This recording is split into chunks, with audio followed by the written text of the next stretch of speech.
तो मेरे सहयोगियों का हम रुख करेंगे। लगातार वो जानकारी दे रहे हैं कि किस तरह से 15 राज्यों में छापे के बाद, एनआईए की सूचना के बाद एजेंसियों ने फिर से रेड शुरू कर दी है।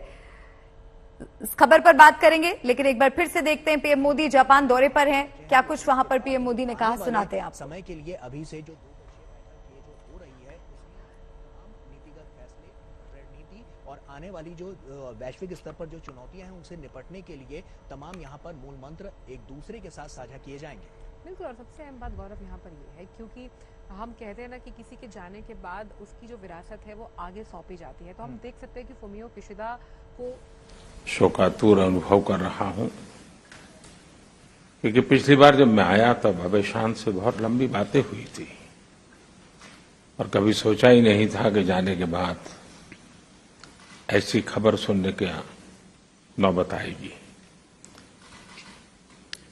अबे शान और उनके साथ आपने विदेश मंत्री के रूप में भी भारत और जापान के संबंधों को नई ऊंचाई पर भी ले गए और बहुत क्षेत्रों में उसका विस्तार भी किया।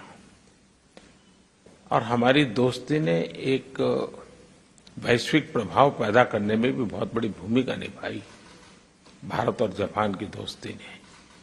और इन सब के लिए आज भारत की जनता अबे शान को बहुत याद करती है, जापान को बहुत याद करती है। भारत एक प्रकार से अबे शान को मिस कर रही है,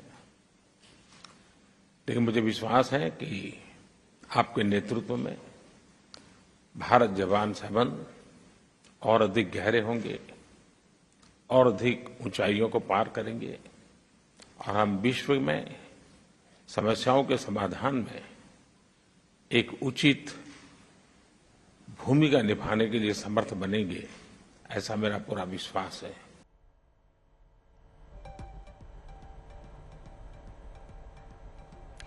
तो जापान के दौरे पर हैं पीएम मोदी। पीएम मोदी का आज का कार्यक्रम आपको बता दें, आज सुबह 8 बजे जापान के पीएम फुमियो किशिदा के साथ उनकी द्विपक्षीय बैठक हुई। क्या कुछ वहां पर पीएम मोदी ने कहा, आपको अभी हमने सुनाया। सुबह 10:30 बजे जापान के पूर्व पीएम शिंजो आबे के राजकीय अंतिम संस्कार समारोह में पीएम मोदी शामिल होंगे। दोपहर 3 बजे पीएम किशिदा और शिंजो आबे की पत्नी अकी आबे के प्रति संवेदना व्यक्त करेंगे। जापान के पूर्व पीएम शिंजो आबे का अंतिम संस्कार, 20 देशों के राष्ट्रीय अध्यक्ष वहां पर मौजूद रहेंगे। 8 जुलाई 2022 को उनकी हत्या हुई थी। जापान के पूर्व पीएम शिंजो आबे के राजकीय अंतिम संस्कार समारोह में पीएम मोदी शामिल होंगे। गीता मोहन मेरी सहयोगी जुड़ गई हमारे साथ ज्यादा जानकारी के साथ। पीएम मोदी को अभी हम सुन रहे थे, आज आगे क्या कुछ कार्यक्रम उनका रहने वाला है, गीता?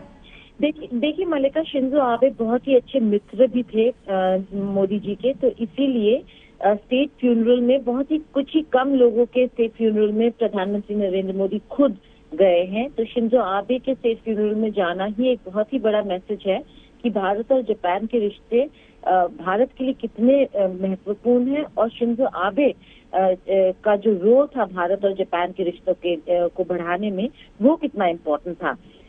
अभी बायलैटरल मीटिंग्स शुरू हुए हैं, इसके बाद वो स्टेट फ्यूनरल को अटेंड करेंगे जो शिंजो आबे का स्टेट फ्यूनरल होने वाला है, और फिर शिंजो आबे की बीवी आइकी आबे से भी मिलेंगे और शोक व्यक्त करेंगे। बायलैटरल जो कॉन्वर्सेशंस है उसमें Indo Pacific security, defence cooperation, trade cooperation में फिर से बात होगी। बिल्कुल गीता, और शिंजो आबे को भारत और जापान के संबंधों को मजबूत करने वाले जापानी प्रधानमंत्री के तौर पर याद किया जाता है, और भारत ने आबे के सम्मान में 9 जुलाई 2022 को एक दिन के राष्ट्रीय शोक की भी घोषणा की थी। बिल्कुल, शिंजो आबे न केवल भारत और जापान के रिश्तों के लिए बहुत ही उन्होंने बहुत इम्पोर्टेंट रोल प्ले किया था।